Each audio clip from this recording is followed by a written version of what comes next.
অ্যাপেটাইটের আরেকটি নতুন পর্বে আপনাদের সাদর আমন্ত্রণ। নমস্কার, আমি সোমা। আজ নিয়ে এসেছি জিভে জল আনা একটি মাছের রেসিপি। আর মাছের রসা। একদম অনুষ্ঠান বাড়ির মতো করে এই রসা আমি তৈরি করেছি। ধোঁয়া ওঠা গরম ভাতের সঙ্গে এই রসা মাংসের স্বাদকেও কিন্তু ভুলিয়ে দেবে। তাহলে চলুন শুরু করা যাক। এখানে আমি মাঝারি মাপের একটা আড় মাছ নিয়ে নিয়েছি। মাছ ধুয়ে পরিষ্কার করা আছে। দিয়ে দিলাম সামান্য হলুদ, সামান্য লবণ। আর দেব মাছে 1 চামচ সর্ষের তেল। আঁশবিহীন মাছ ফাটে বেশি, তো এভাবে তেল মাখিয়ে যদি মাছ ভাজা হয় তাহলে দেখবেন মাছ ভাজার সময় তেল কম ছিটকবে। নুন, হলুদ আর তেল মাখিয়ে মাছটাকে মিনিট 10 রেখে দেব। অপরদিকে গ্যাসে কড়াই বসিয়ে তাতে দিয়ে দিলাম বেশ কিছুটা সর্ষের তেল। তেল গরম হয়ে আসলে নুন হলুদ মাখানো মাছ একে একে তেলে দিয়ে দেব।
মাছ হালকাভাবে ভেজে তুলে নেওয়ার পরে দুটো আলুকে লম্বালম্বিভাবে কেটে একটু সোনালি রং ধরা পর্যন্ত ভেজে নিয়েছি।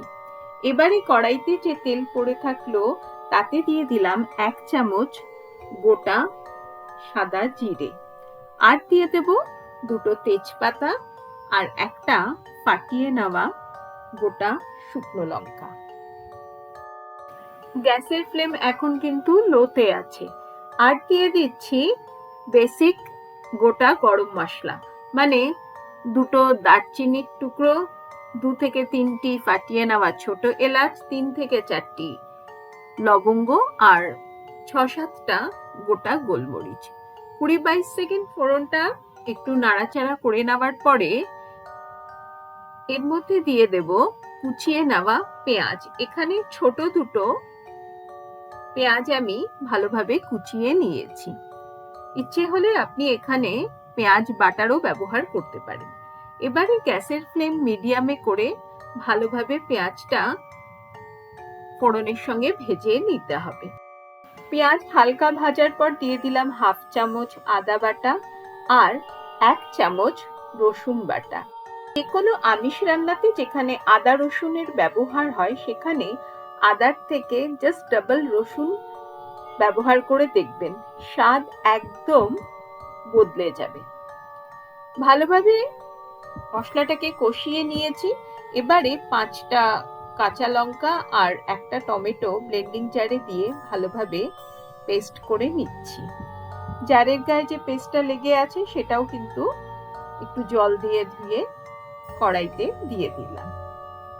এবারে কড়াইতে দিয়ে দেব রোজকার সাধারণ গুঁড়ো মশলা। দিয়ে দিলাম 1/4 চামচ হলুদ গুঁড়ো, 1/2 চামচ জিরে গুঁড়ো, সঙ্গে 1/2 চামচ ধনে গুঁড়ো।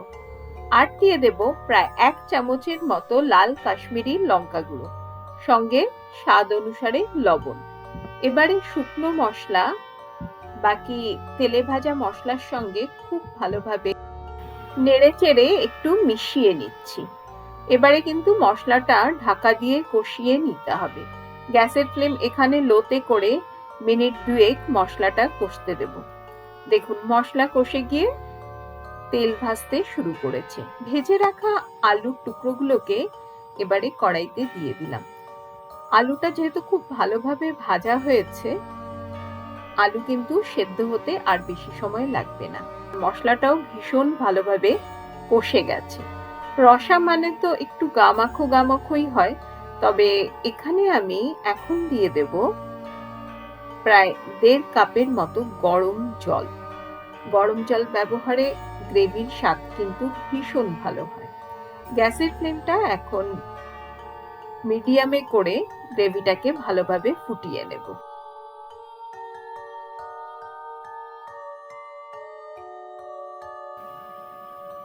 গ্রেভি ভালোভাবে মিনিট 3 ফুটে গিয়ে যখন ওপরে তেল ভাসতে শুরু করবে, তখন দিয়ে দিলাম 1/2 চামচের মতো গরম মশলা গুঁড়ো, আর দিয়ে দেব অল্প কিছুটা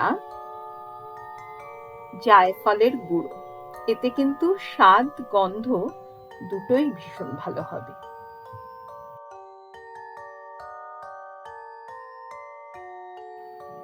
সমস্ত কিছু ভালোভাবে মিশিয়ে নেওয়ার পরে এবারে ভেজে রাখা মাছের টুকরোগুলোকে কড়াইতে দিয়ে দেব।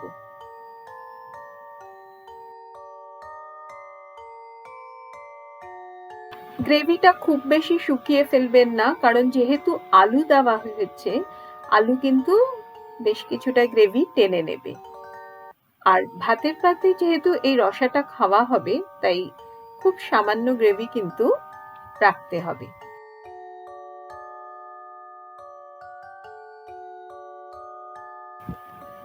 সবশেষ ওপর থেকে ছড়িয়ে দিলাম 1 চামচ ঘি। এটা অপশনাল, দিতেও পারেন, ইচ্ছে না হলে স্কিপও করতে পারেন। ব্যাস, তাহলেই মাংসের স্বাদে তৈরি আমাদের আড় মাছের রসা। আপনারা কিভাবে বাড়িতে রসা তৈরি করেন আমাকে কমেন্ট করে জানাবেন। আর আজকের ভিডিওটি যদি ভালো লেগে থাকে তাহলে লাইক দিয়ে অনেক অনেক শেয়ার করবেন। আমার চ্যানেলে যারা নতুন বন্ধু, তাদেরকে রিকোয়েস্ট করব চ্যানেলটিকে সাবস্ক্রাইব করে আমার পাশে থাকার, যাতে যখনই আমি নতুন কোনো ভিডিও আপলোড করব আপনাদের কাছে নোটিফিকেশন পৌঁছে যাবে। আর অনুরোধ রইল অ্যাপেটাইটের ফেসবুক পেজটিকে ফলো করার।